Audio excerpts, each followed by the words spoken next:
그러니까 저는 여러분에게 애둘러 이야기하지 않습니다. 위기가 오면 온다라고 이야기할 것이고, 복잡하잖아요. 오면 온다, 안 오면 안 온다.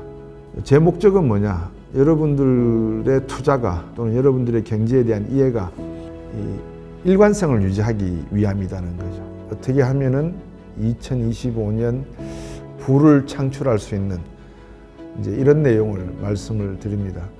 2009년부터 여러분에게 돈 벌 수 있는 기회는 책으로 다 전해드렸습니다. 그런 내용을 여러분에게 드릴 겁니다. 투자해서 손해보시지는 않을 겁니다. 물론 원숭이가 나무에 떨어지면 죽잖아요. 떨어지지 않도록 노력하겠습니다. 안녕하십니까. 경제마스터 곽수정의 곽수정입니다. 저희들이 2024년을 회고를 한다면 다이내믹 코리아에 어울리는 정말 정치 경제적으로 상당히 다이내믹했던 한 해였던 것 같습니다. 그래서 2025년에 여러 가지 정치 경제적인 불확실성이 사라지지는 않겠죠. 하지만 그럼에도 불구하고 경제마스터 곽수정에서는 여러분에게 새로운 투자 전략이라고 할까요? 자산을 어떻게 하면 지킬 수 있는지 또는 늘릴 수 있는지 말씀드려보는 시간을 가질까 하거든요.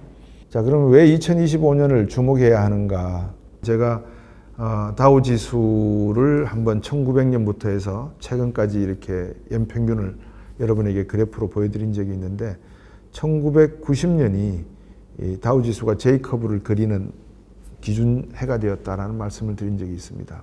왜 1990년이었느냐? 바로 1990년이 기술 혁신 그리고 생산성의 정대 그리고 세계 경제의 변화의 시작점이었다라고 말씀을 드렸던 것도 기억을 합니다.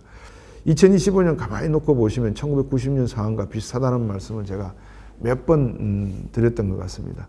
1990년 인터넷으로 인해서 PC 시대가 열렸고 PC 시대가 열리면서 5년 뒤에는 셀폰이라고 하는 셀룰러 폰이 나왔고 지금 2024년, 25년 이렇게 우리가 가만히 놓고 보면 AI 이야기 나오죠. 로보틱스 이야기 나오죠. 양자 컴퓨팅 이야기 나오죠. 우주 항공 이야기 나오죠.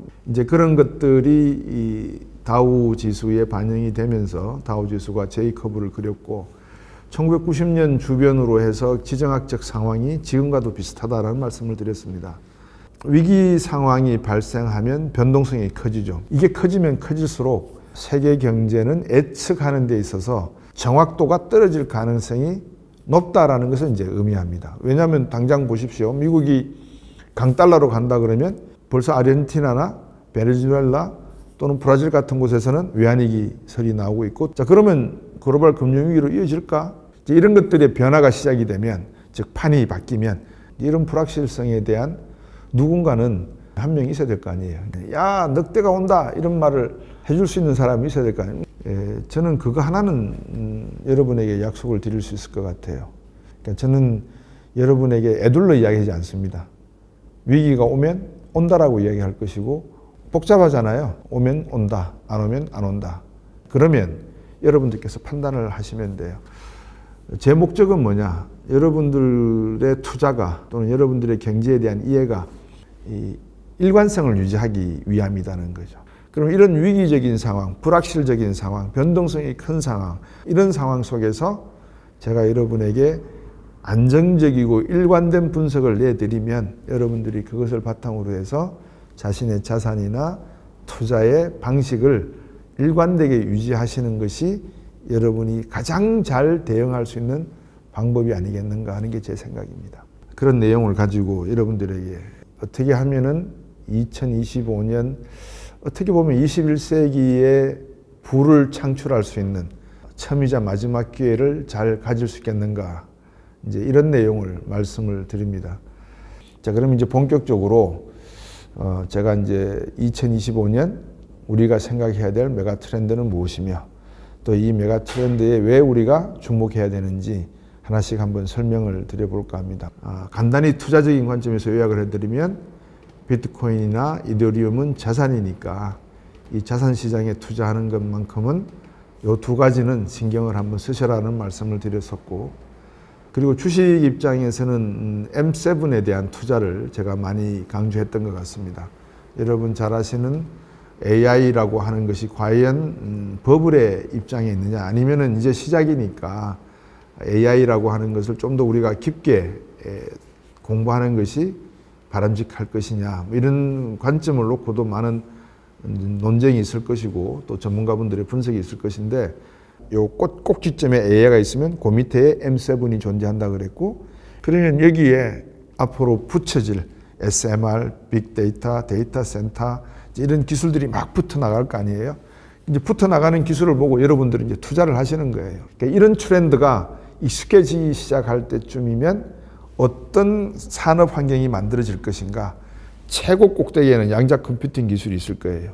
그 다음에 그 양자 컴퓨팅과 AI를 연결시켜주는 연결 브릿지 역할을 하는 기업들이 제가 지금 말씀드렸던 M7 기업들이 역할을 할 거란 말입니다.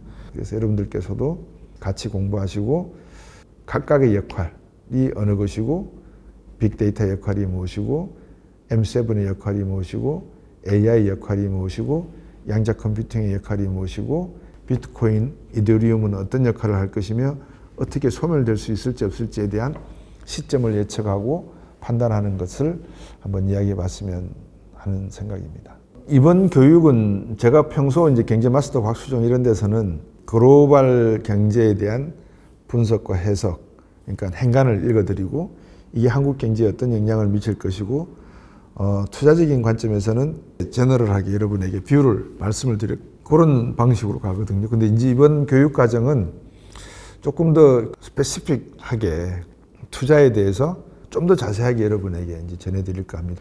자, 매월 커리큘럼은 어떻게 되어 있는가? 매주 화요일 날 저녁 라이브 수업을 통해서 여러분들을 만날 겁니다. 매달 첫 주차에는 제가 여러분에게 이제 당월에 발표되는 경제 지표, 이제 이런 지표들을 한번 분석해 보고 주목해야 될 섹터나 자산군이 있는가 여러분에게 한번 소개를 해 드릴까 합니다. 그리고 이제 이 3주 차에는 전문가분들 모셔야죠. 그러니까 1주 차에서 분석한 분석을 통해서 우리가 이제 관심 있는 섹터와 또 자산군이 정해졌다. 그럼 관련된 분야의 전문가들을 모셔서 과연 곽수종이가 본 이런 트렌드가 맞느냐 한번 확인을 해봐야 될 것 같습니다. 그러니까 한 달 마지막 4주 차에는 이제 1주, 2주, 3주 때 곽수종이가 해석을 하고 발견한 자산군 전문가들이 판단한 내용이 어느 정도 예측성을 가지고 있느냐 확률적으로 이제 요 계산을 한번은 해봐야 될 것 같아요. 요거 한번 3개월 정도, 한 분기 정도 해보면 예측이라는 것이 뭐냐, 전망이라는 것이 뭐냐, 분석이라는 것이 뭐냐를 아실 수 있지 않을까, 또 도움이 되실지 않을까 생각이 되거든요.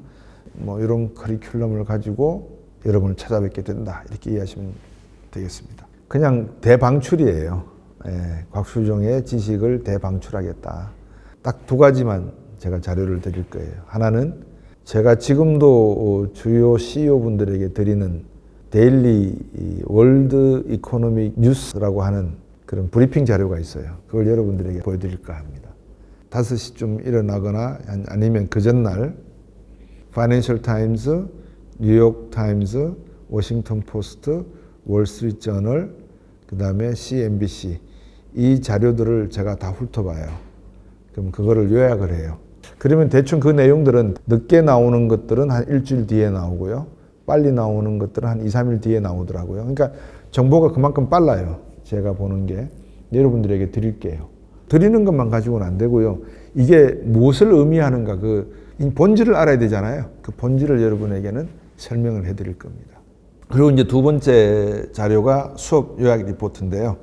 반복해서 여러분께서 공부하고 또 들여다보실 수 있도록 요약 자료로 만들어서 매주 한 개씩 받게 되시니까 4번을 받아보시고 그거를 3개월 동안 한번 이렇게 파일로 처리를 해보시면 향후에 경제를 읽어나가는데 좀 저는 도움이 되실 거라고 확신을 합니다. 이 교육에서 이렇게 만나면서 다른 의미의 소통을 한번 해볼까 합니다.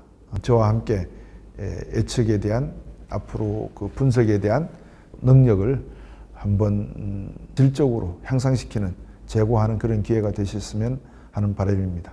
고맙습니다.